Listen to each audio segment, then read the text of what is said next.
guys, welcome back to my channel and welcome to today's video all about how to make the best uni timetable. This is my second video in my Back to Uni series, so I hope you enjoy this video as much as you guys did on the first one. Today I thought I would give you guys my top 10 tips for creating the best uni timetable you can and sort of just being as organized and efficient as possible when it comes to uni class sign-on registration, whatever they call it at your university. Hopefully this video is going up in time before a lot of you guys do your uni timetabling. But without further ado, let's jump in and get started. So the first one is use your uni's timetabling planner / app. I don't know what the system is for different unis, but at my uni we have a little extension for Chrome where we can insert our class subject code. So for example, PYB 100, and then put in the semester and it'll come up with all of the available classes for that particular subject. That way you can play around, see what subjects fit best where, and you can plan your timetable out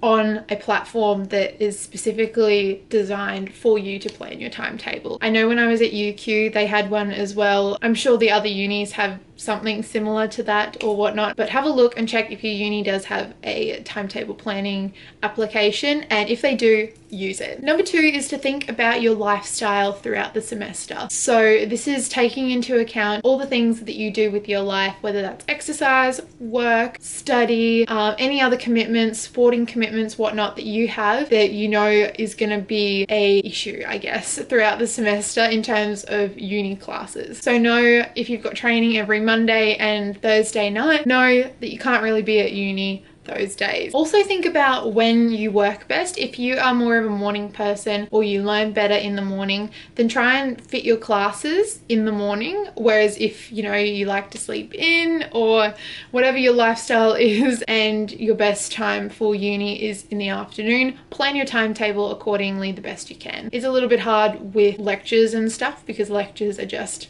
whenever, but with classes and things you do get a little bit more flexibility as to when you are actually on campus. Number 3 is pretty self-explanatory, but make your best timetable on your uni's planning app or whatever and take a screenshot of that so you know ideally where you want to be doing everything, where all of your commitments fit in, and create that timetable that is going to work best with you in terms of what you've got. Obviously, if you want to just go to uni on Mondays, sometimes you don't really have that choice. You don't have complete flexibility, but you do have the choice to work out what's going to be best for you in terms of what you've been given. Number 4 is then to go through all of your tutes or workshops or all of those more class type uni classes and find a backup for them from your ideal timetable. So this is if your ideal class isn't available. Sometimes when you get on to like sign up for classes, it can be full, and so it's really important that you've got backups. Sometimes unis will put the same class on, so like the tute for the same class at the same time, so there might be 2 from 12 p.m. to 1 p.m. but they're in different rooms, so that's another alternative. You can use like the other class at that time. Otherwise, have a look when your other gaps are or when you could also do,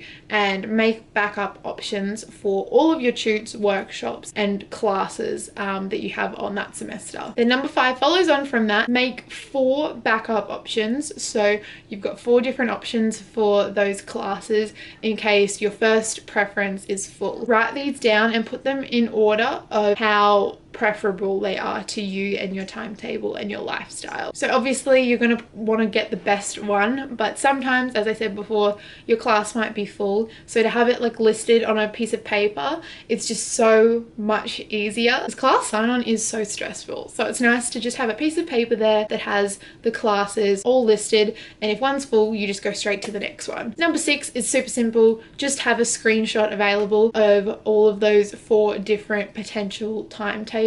I guess this is an extra step, but I just find that it helps me feel organized and feel less stressed when I have to sign on for classes. Number 7 is very similar to what I said before, but write down the options for those classes on a piece of paper. It makes it so much easier when things are written down, so you don't get stressed. It's all there, you just have to follow it, and it just helps make the process a lot smoother. Number 8 is putting those classes that you've written down in order of popularity, I guess. So for example, if a tute that you want is straight after that lecture for that class, it's going to be in high demand because all of the students are already there anyway and they want to get the tute over and done with. So that's going to be a high demand class. So you might have that one, but then you might have, for another class, you might have the workshop on 2 days before the one that you want, and it's at 8 o'clock in the morning, which most uni students like to sleep in. I don't know, I like being there at 8 AM, but that is probably not going to be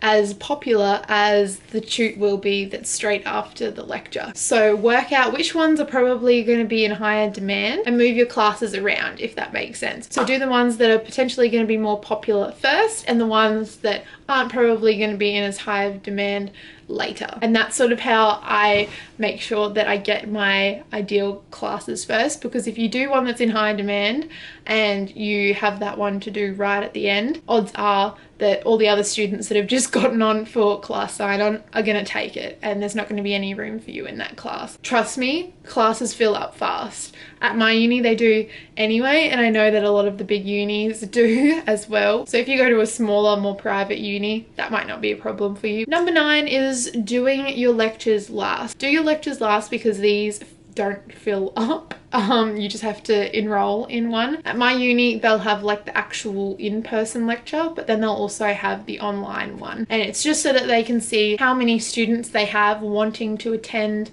the in-person lecture, and they can find a lecture hall that's going to fit everyone. Obviously, if 10 people are going to come to the lecture, they don't need to rent out the biggest lecture hall in the university for that, because that just doesn't make sense. So do them last because they don't really matter. They're not going to fill up. You still obviously have to enroll in them, but don't pick those classes over your tutes and workshops and all those kinds of things. Number 10, I'm pretty sure I've already said, but when the day comes to do your class registration opens, and little tip, sign on and be in the queue waiting earlier than your actual class sign-on. I know my class sign-on is at 12 PM, but I'll normally try and get on at about 10:30, just so that if it does open early, I'm in and I can do my registration, no worries. Sometimes unis do, I don't know why, but they do open some people's class registrations a little bit early, and yeah, it just happens. You know, it could be an hour before your actual registration time, but then you just get in and you get to do your timetable, and it's not a big rush, so it's fine. But get in that queue because, oh my goodness, if you can be the first one in there,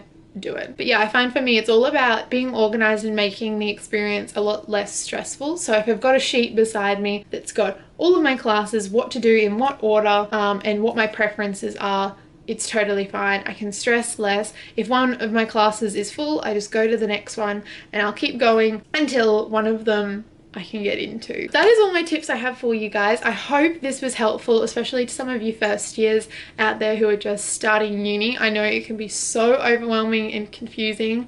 I didn't have anyone to help me when I first started uni, and I was so confused, so stressed and overwhelmed. At my uni, I think it's a lot more stressful. I go to QUT and our class registration opens all at once, so all of our classes just go up, and it's like you've got to fit in all of your classes just ASAP, and everywhere you go, like the little icon that's like class file comes up every 5 seconds, and it's the most annoying thing ever. But I do know at UQ each class opens individually. It's a little less stressful because you're just going in there for one thing. At least I guess at my uni everything's done in a matter of like 10 minutes, but it's a very stressful situation. Hopefully this video was able to help you out and gave you some tips to make the experience a bit less stressful for you. I hope you guys enjoyed this video. Stay tuned for my next back to uni video. If you don't want to miss it, make sure you subscribe and hit the bell notification so you can be alerted when it goes up tomorrow.